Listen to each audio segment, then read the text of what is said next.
No momento, nós vamos abrir a oportunidade para 2 questionamentos, como já está acontecendo com as outras mesas, e as pessoas que tiverem interesse manifestem levantando a mão, que a gente vai levar o microfone. Neste momento, apenas os 2 questionamentos para que a gente faça as considerações finais dessa mesa. Ok.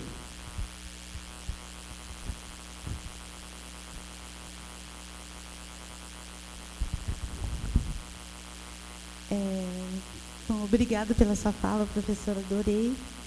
E fiquei curiosa com relação a uma questão, né, que eu sempre penso, que é o tempo que nós temos para, né, dentro de sala de aula, o calendário, né, enfim. E eu, ouvindo a experiência, eu fiquei pensando, né, a dificuldade de fomentar a fala também dos jovens. É muito difícil que eles falem significativamente, que eles se exponham, né, que eles dividam o conteúdo, né, dividam o que eles sentem. E eu acho... eu não sei se eu entendi corretamente, mas me parece que houve uma preocupação em fomentar essa fala, né? Para que essa fala tivesse significado. E as oficinas, eu acho que foi uma estratégia para isso. E aí eu fiquei pensando, então, não sei se a senhora tem a resposta para isso, mas como viabilizar essa estratégia para fomentar uma fala, né, significativa dentro de sala de aula, com o tempo que temos, né? Como viabilizar essa fala, né? Como extrair, né?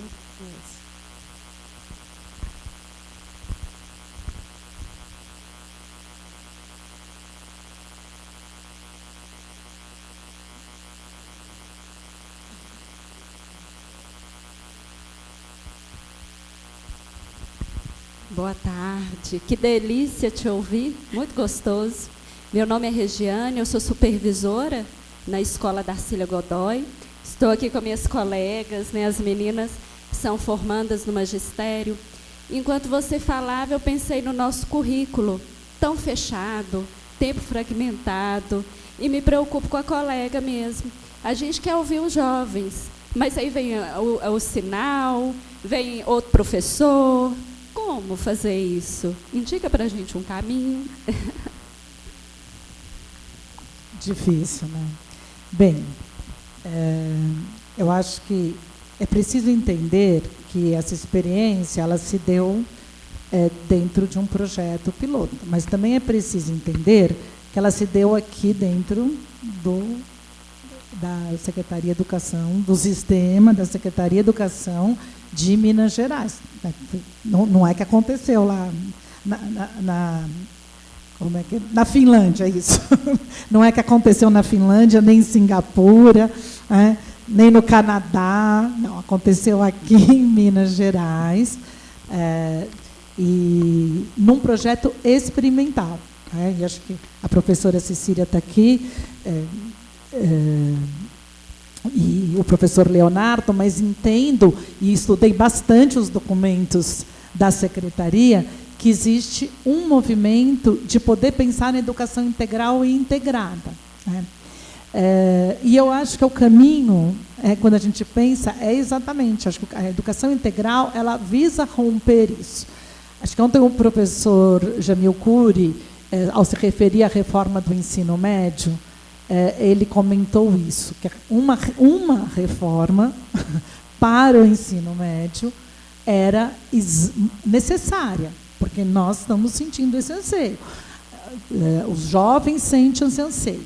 Infelizmente, perdemos a oportunidade de discutir que reforma era essa, não a reforma como está sendo proposta. Mas é interessante ver que os estados estão se apropriando e estão fazendo essa discussão. E eu acho, de verdade, que Minas Gerais está avançando nesse sentido. Então, acho que quando a gente vê o título, né, gente, a inovação e a prática na sala de aula, Eu acho que nós, como professores, temos um espaço de inovação. Temos. Mas a inovação não vai dar isoladamente na sala de aula. Ela só vai acontecer quando cada escola, junto, pensar como é que ela vai se articular, quando cada superintendência pensar quando vai se articular, e quando a rede pensar e der condições. Porque o professor ele está limitado pelo tempo, pelo currículo, pela falta de estrutura, pela pressão das avaliações externas, pelo diretor que não...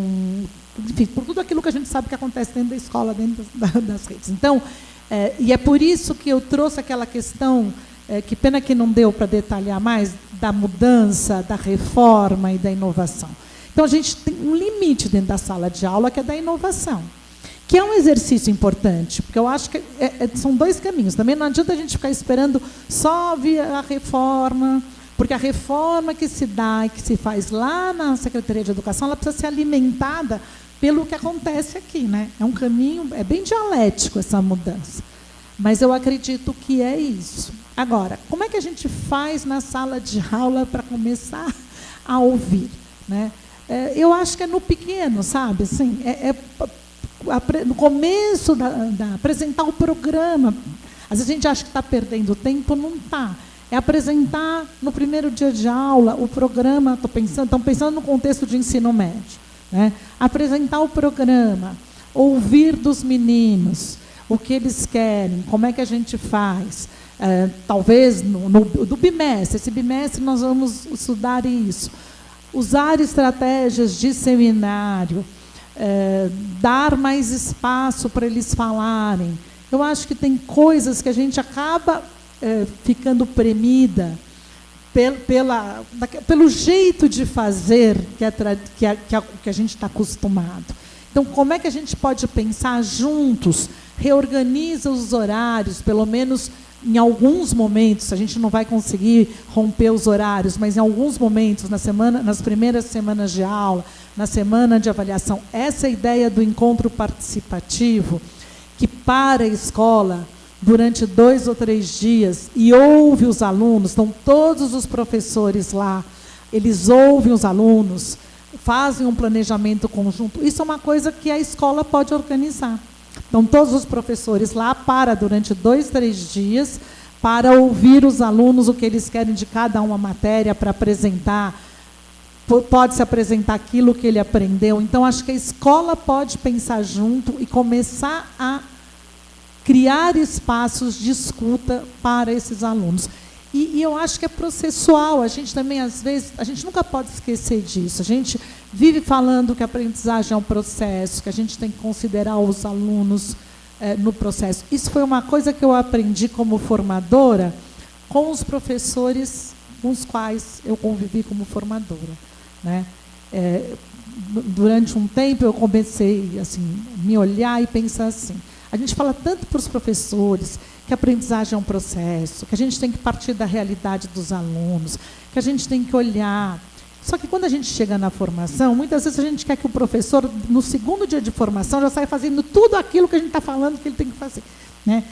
A gente tem que ser generosa com a gente mesmo. É difícil. Vamos construindo esse caminho, mas eu acho que vai pensando nessa direção. Mas eu acho que é isso. Olha, vocês estão numa secretaria que está com um movimento bacana. Aproveitem. Olhem, vão atrás. Vão lá na superintendência, conversem, porque eu acho que tem aí um caminho sendo construído. Olhem essa experiência, porque a ideia não é isso, Cecília, que isso seja ampliado.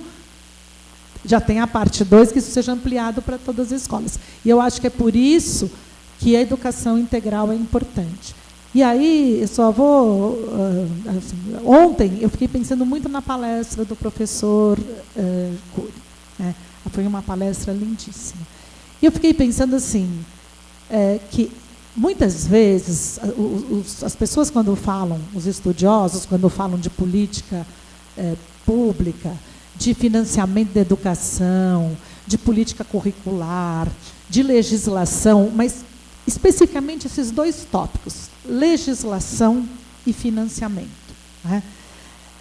É um assunto árduo difícil, e que muitas vezes quem se dedica à didática, à psicologia da educação, é um assunto que é de difícil compreensão e é árido, é um assunto árido, que a gente, na verdade, não entra muito em contato.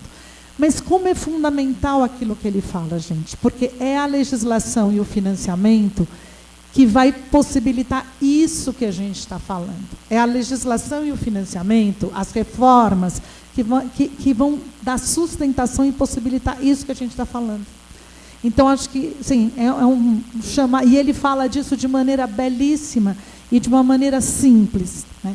Como é importante que nós, educadores, passamos a prestar mais atenção nessas questões da legislação e do financiamento, porque elas têm tudo a ver com o nosso dia a dia na sala de aula. É o giz que a gente segura, é o nosso salário, é a possibilidade de dar mais voz para os nossos alunos. Então, acho que é uma questão que a gente tem que se apropriar cada vez mais.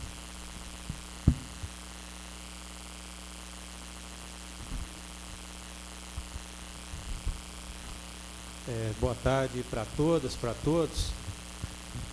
Acho que as coisas não acontecem por acaso.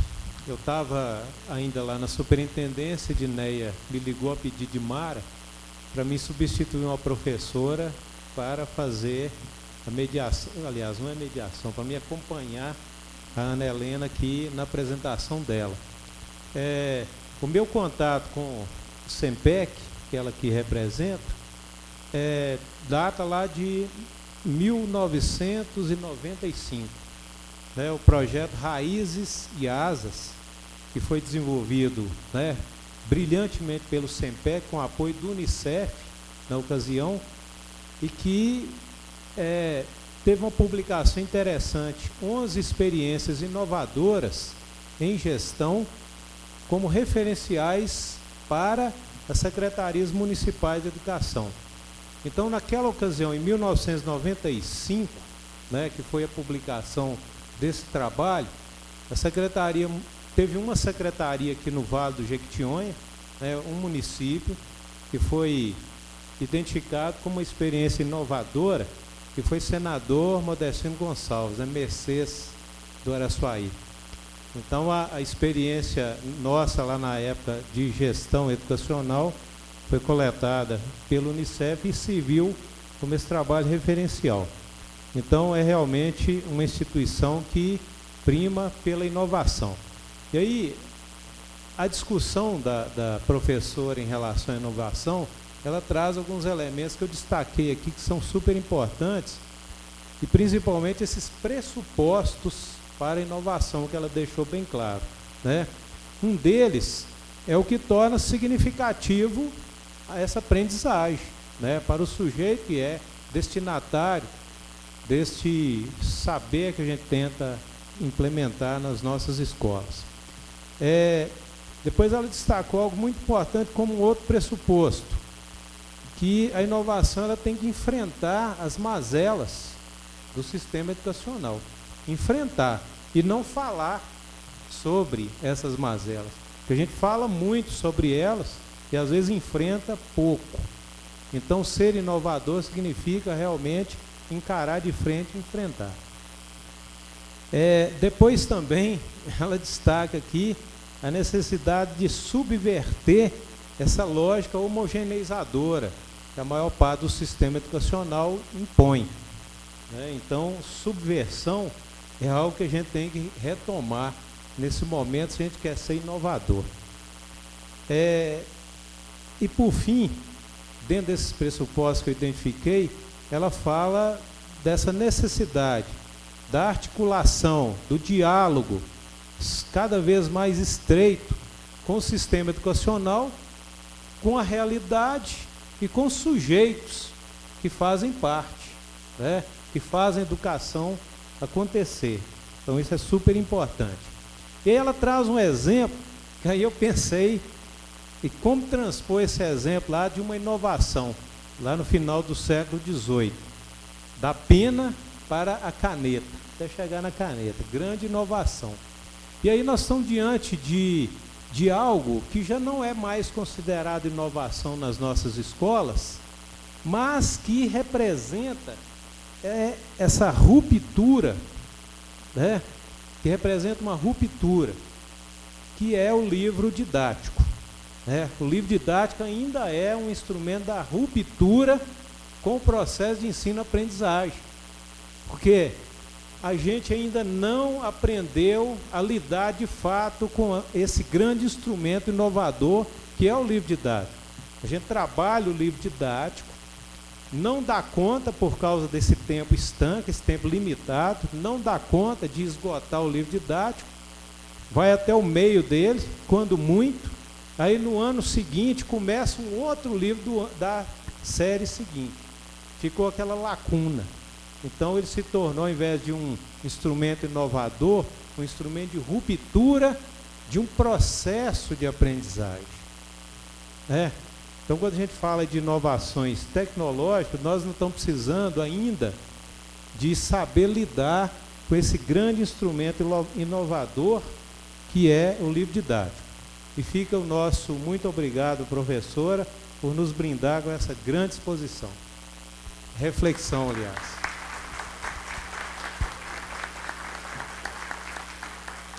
Agradecemos a pedagógica participação da nossa professora Ana Helena, e nós gostaríamos de convidar nesse momento a professora Jerusa Sabino para entregar uma lembrancinha à professora Ana como um mimo aqui da Universidade de Diamantina.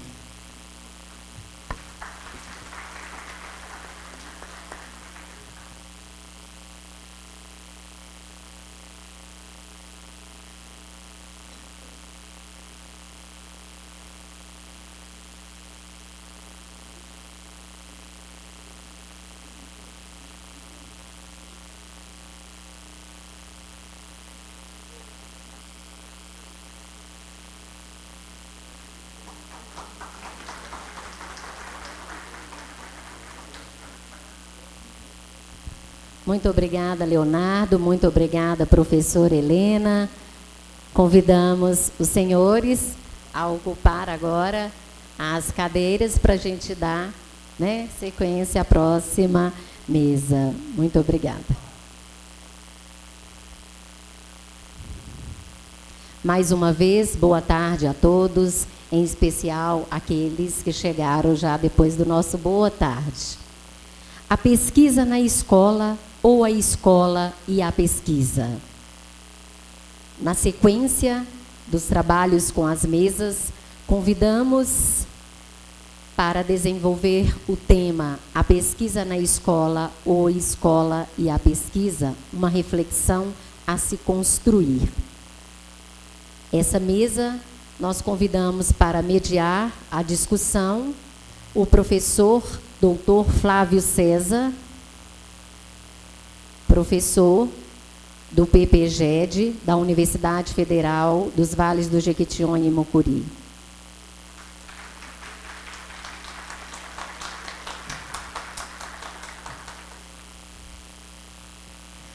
Para compor a mesa de trabalho, convidamos a professora doutora Cecília Rezende Alves,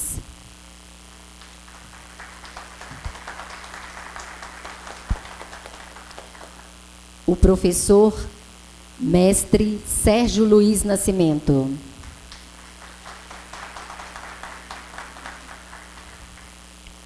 o professor doutor Luiz Souza Júnior,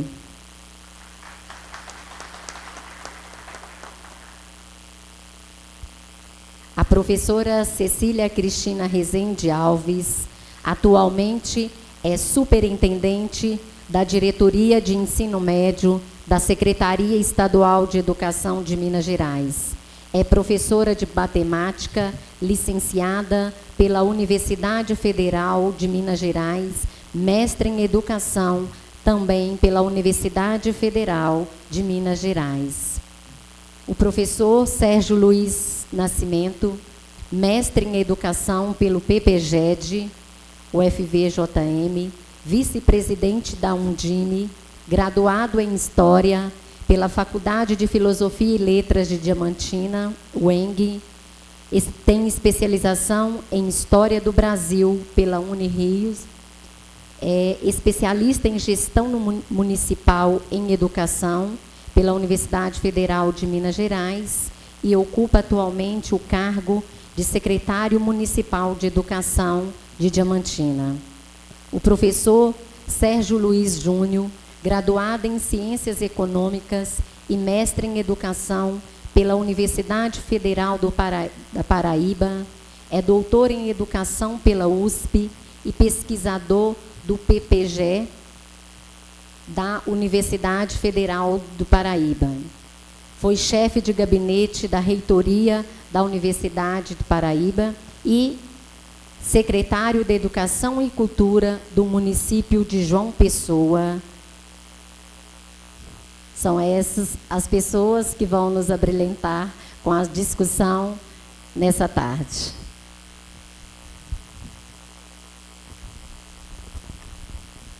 Boa tarde a todos. Professor Flávio, só fazer uma correção.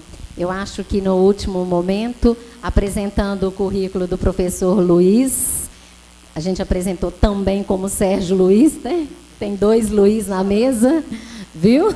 2 Luiz na mesa, então, Luiz Souza Júnior, Sérgio Luiz Nascimento. Só essa consideração, para ficar bem entendido. E a Cecília, bem ladeada aí, por um trio fantástico, né? A nossa mesa, ela é composta de pessoas que trabalham com planejamento e gestão educacional, gestão escolar.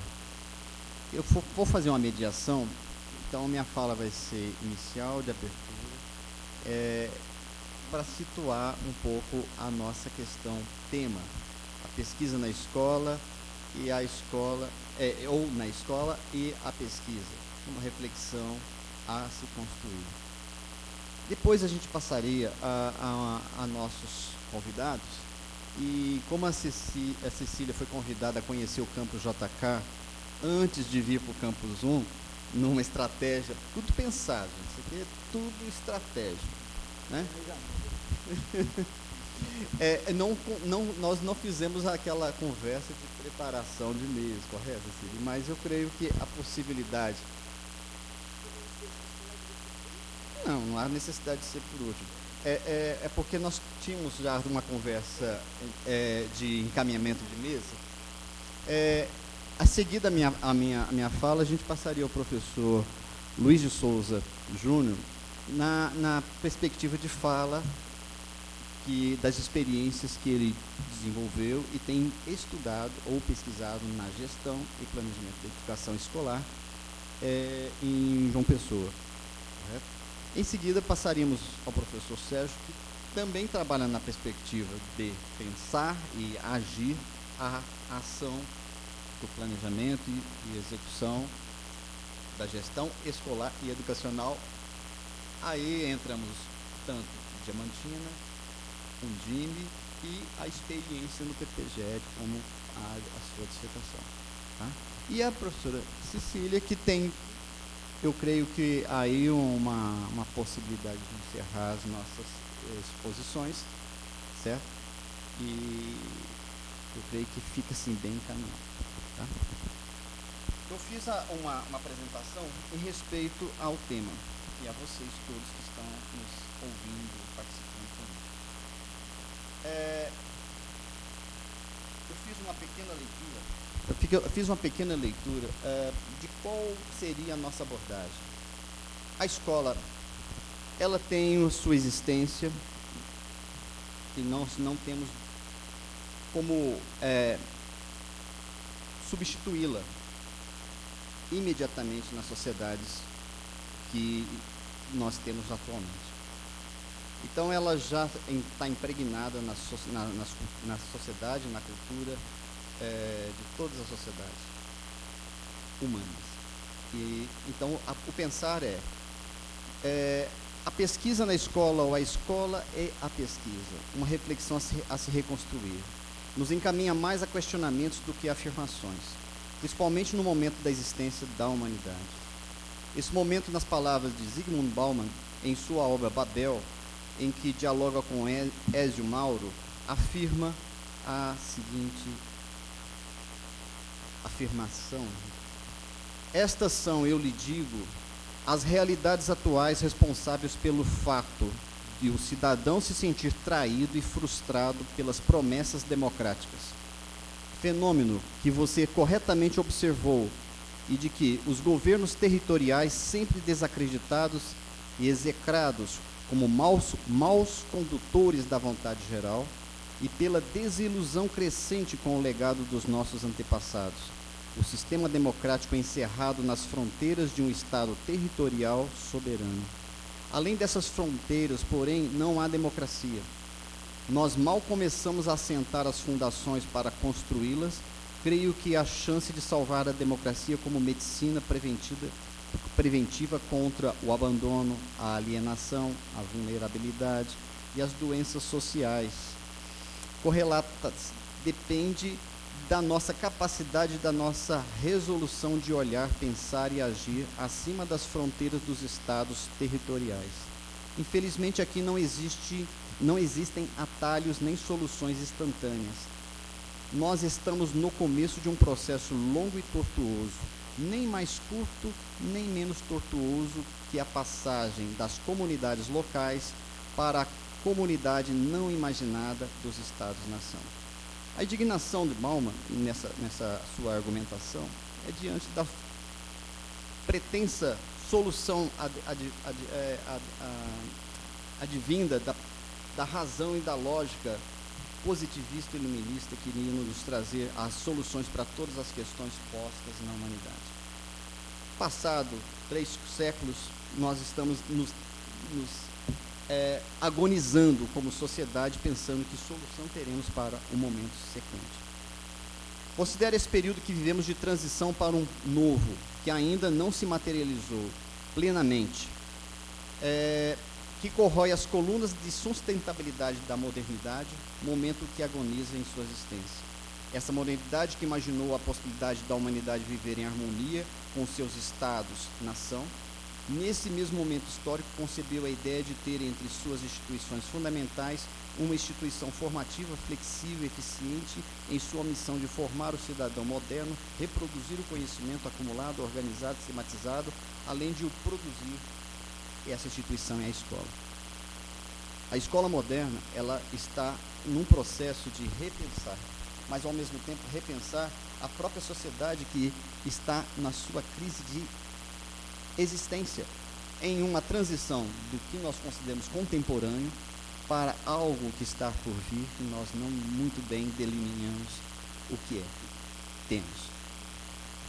A escola, como todas as instituições concebidas pela modernidade, vive seu momento sincrônico, agoniza, pois tem perdido seu protagonismo de formar o cidadão moderno. Envelheceu juntamente com a estrutura dessa sociedade, em sua arquitetura, em seus procedimentos, em seu suporte legal, em suas práticas, com seus respectivos agentes, sejam do corpo docente, discente e da gestão.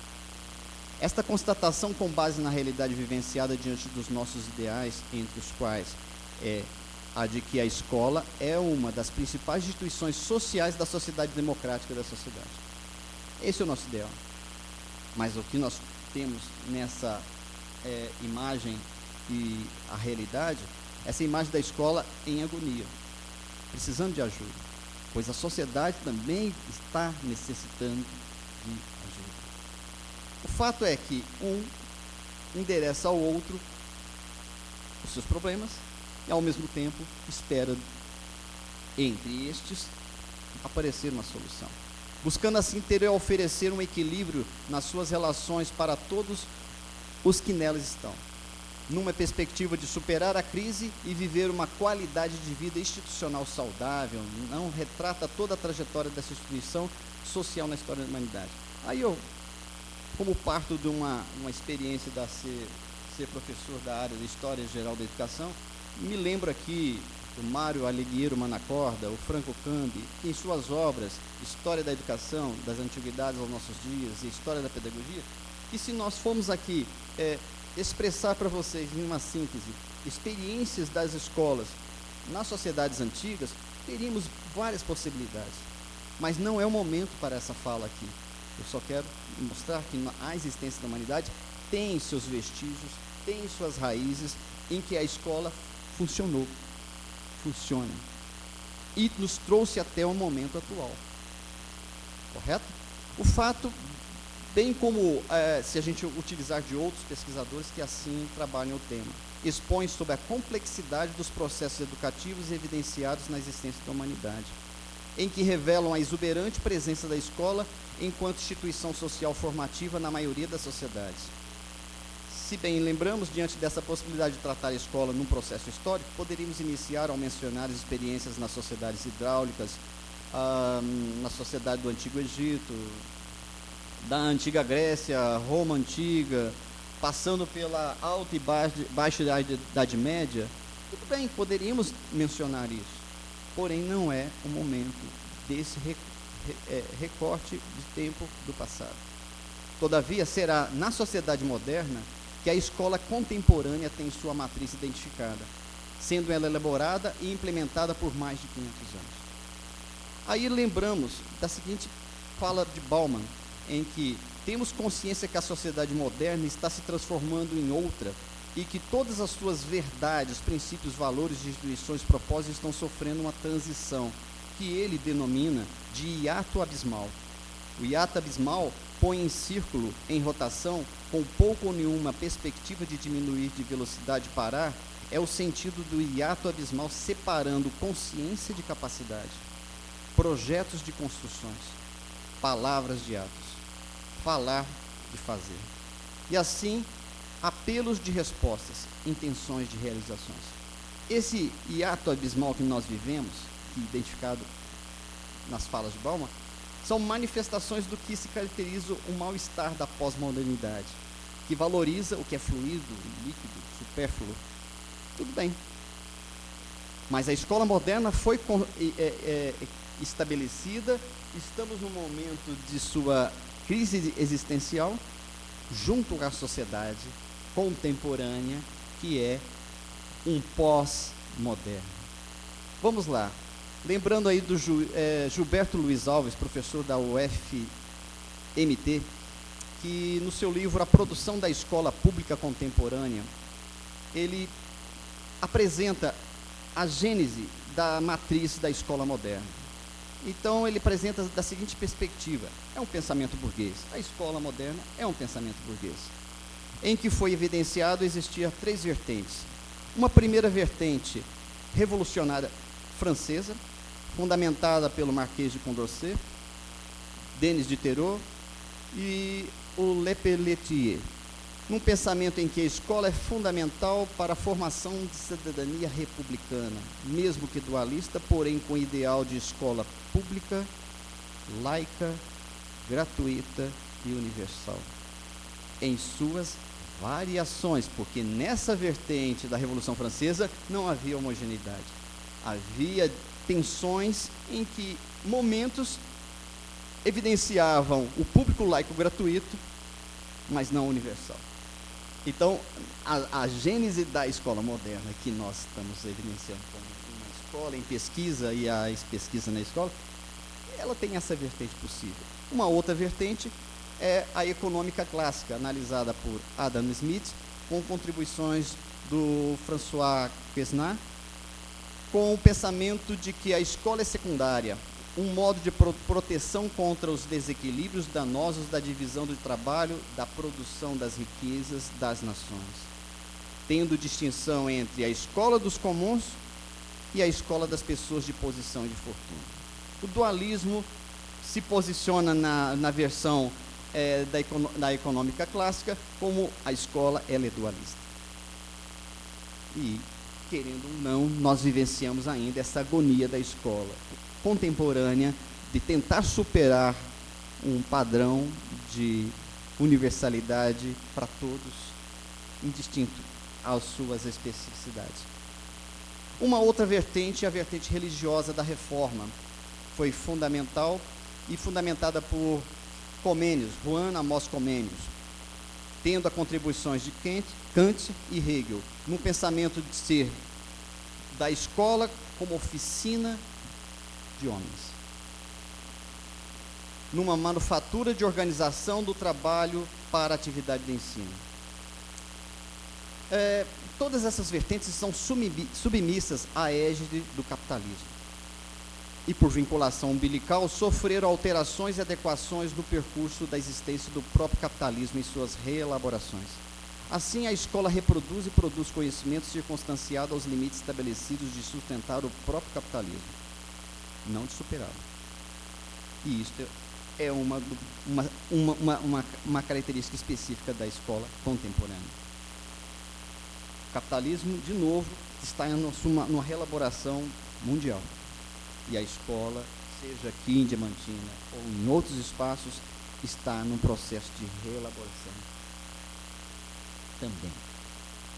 Considerando essa matriz da escola moderna, temos investigado a mesma por muitos lados e com suas interfaces. Vejamos, por um lado, temos de argumentar que atualmente no banco de teses e dissertações da CAPES é possível identificar um número expressivo de pesquisas sobre a escola entre o período de 1987 e 2017, cerca de 30 anos, 84.427 pesquisas, ou melhor, produções. Se buscarmos, encontraremos essas produções sobre a escola.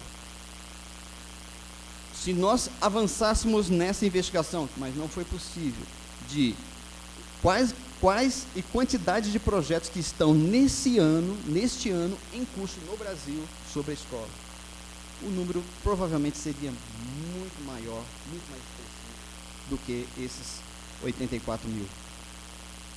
Porque nós estaríamos numa grande área territorial e com a pós-graduação no Brasil já consolidada e com os vários cursos, sejam nas licenciaturas ou nas suas especificidade de bacharelado, e atuam sobre a escola, também teriam pesquisas sobre a escola. Então o universo seria muito maior do que os 84 mil de produções publicadas no banco de teses e dissertações da CAPES. Tudo bem. Se pegarmos dessa produção e fizéssemos uma dissecação, teríamos 58 mil dissertações e 16 mil teses de doutorado. Ok. Somando um número expressivo de artigos publicados em periódicos, de comunicações orais em painéis, em eventos acadêmicos e científicos, constataremos que há uma abundância de pesquisas sobre a escola no Brasil. Vamos, então, verificar que as pesquisas que, para serem realizadas em seu percurso metodológico, utilizam dos tipos de abordagem qualitativo, quantitativo ou quanti-qualitativo, natureza básica aplicada, quantos objetivos, várias tipologias, no caso, exploratória, descritiva, explicativa, quantos procedimentos pode ser a pesquisa experimental, bibliográfica, pesquisa documental, pesquisa de campo, estudo de caso, pesquisação etnográfica e outras. Todavia, tem-se claro que é um objeto de estudo muito pesquisado. Bem como é um objeto de pesquisa que está em movimento, está vivo, manifestando-se em diversos modelos, numa tentativa de adequação à realidade social, econômica, e até pensando o lado ecológico também do planeta, que também já tange diretamente nesse aspecto econômico, social. Tudo bem. Afirmamos assim que a escola está na pesquisa. Questões que surgem, que nos inquietam entre as quais essas pesquisas têm mensurações para avaliar se o quantitativo delas de fato são expressivos e traduzem alteração na qualidade do ensino-aprendizagem na escola no país? Com possibilidade de dizer que contribuições existem? Creio que nas falas do Cury, da professora Ana, do Ronaldo, que nos antecederam nas falas, eles já constataram, sim, há um diálogo e parcialmente a resposta já seria, sim, temos respostas, mas não totalmente. Há alguns estranhamentos nesses diálogos entre as produções de pesquisa sobre a escola, na escola. Tudo bem? Outras inquietações que nos ponderamos. As práticas educativas escolares envolvidas sofrem alterações com base nas pesquisas desenvolvidas por parte do corpo docente, dos gestores, na participação dos discentes e de familiares. Quais são as inter-relações que interferem na prática educativa de fato? São questões postas, e eu creio que parcialmente nós temos respostas, porém algumas nós ainda não atingimos como devido respeito a essa instituição chamada escola. Atingimos o alvo de encontrar o melhor modelo de escola contemporânea para a sociedade complexa e desigual do Brasil? Que caminho seguir? 2018, desculpa entrar nessa cena de 2018 está aí. Que modelo de escola vocês querem? E que modelo de escola vocês definirão nas urnas? Vou falar assim, objetivamente? Temos claro o que temos de fazer para melhorar a qualidade na escola no país, ciente dos princípios e valores que norteiam nossas ações. Ou estamos na busca desse conhecimento, nessas reflexões que aqui estão postas? A minha fala mais de inquietar, de deixar aqui para os nossos convidados provocações para que eles também nos permitam esse diálogo, certo? Muito obrigado.